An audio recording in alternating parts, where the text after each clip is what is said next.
ఉలవలతో రసం చేస్తున్నాను. ఇది చాలా ఈజీగా తొందరగా చేసుకోవచ్చు. ఉలవల రసం పొడి చేసి పెట్టాను. ఉలవలు ఎక్కువ వేసుకొని ఇది చూపించున్నాను కూడా రసం పొడి. ఇలా పెద్ద టమాటాలు ఒక 2 తీసుకున్నాము. కొంచెం అంత చింతపండు, చిన్న నిమ్మకాయ అంత కొంచెం కడిగి నానబెట్టుకున్నాము. మిక్సీ జార్లో వేసి పేస్ట్ చేస్తాము. పేస్ట్ లాగా చేసుకునేస్తే చాలా ఈజీగా రసం పెట్టుకోవచ్చు. అంతే టేస్టీగా ఉంటాయి. రాత్రంతా నానబెట్టి ఉలవచారు చేసుకోవడం కుక్కర్లో చాలా కష్టము. నానబెట్టుకున్న చింతపండు వేసేస్తాము. ఇది గ్రైండ్ చేసి పెట్టుకున్నాము. కొంచెం ఆయిల్ వేసుకున్నాము. 4 స్పూన్లు వేసుకుంటే చాలు. 2 ఎండుమిరపకాయలు ఇలా తుంచి వేసుకోవాలి. కొంచెం కందిపప్పు, జీలకర్ర, కొంచెం ఒక 6 వెల్లుల్లిపాయలు కొంచెం నల్లగొట్టి వేసుకున్నాము.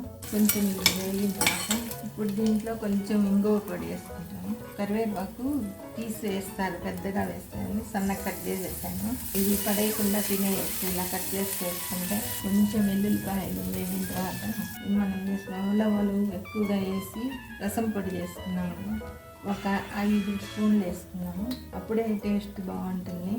అది నీళ్ళల్లో చూసి టేస్ట్ని బట్టి ఇంకొంచెం వేసుకోవచ్చు. ఇది వేయించిన పొడి కాబట్టి ఎక్కువ వేయించవలేదు. ఇప్పుడు మనం చింతపండు 2 టమాటాలు వేసుకున్నాము. పేస్ట్ ఇది కొంచెం పచ్చి వాసన పోయే వరకు వేయించుకున్నాము. టమాటా చింతపండు ఉడకబెట్టలేదు.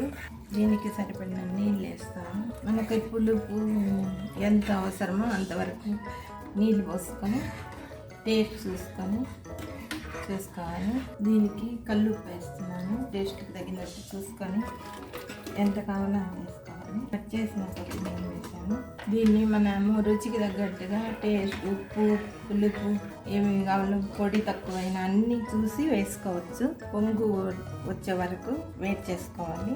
ఇలా నేను టేస్ట్కి తగ్గట్టుగా నీళ్లు పోసుకున్నాను, పొడి వేసుకున్నాను, కల్లుప్పు వేసి కరెక్ట్గా నా టేస్ట్కి తగ్గట్టుగా చేశాను. చూడండి కలర్ కూడా ఎంత బాగుందో. చింతపండు నచ్చని వాళ్ళు, తినని వాళ్ళు పొట్టి టమాటాలు వేసి ఇలా చేసుకోవచ్చు. టమాటా రసం కూడా చాలా టేస్ట్గా ఉంటాయి ఉలవచారు పొడితో. ఇలా మీడియం ఫ్లేమ్లో పెట్టుకొని కొంచెం సేపు బాగా మరగనివ్వాలి. ఇలా వస్తే చాలు. స్టవ్ ఆఫ్ చేసుకున్నాము. ఉలవలతో చేసిన రసం పొడి రసము నచ్చినట్లయితే ఒకసారి చేసి చూడండి. ఎలా ఉందో చెప్పండి.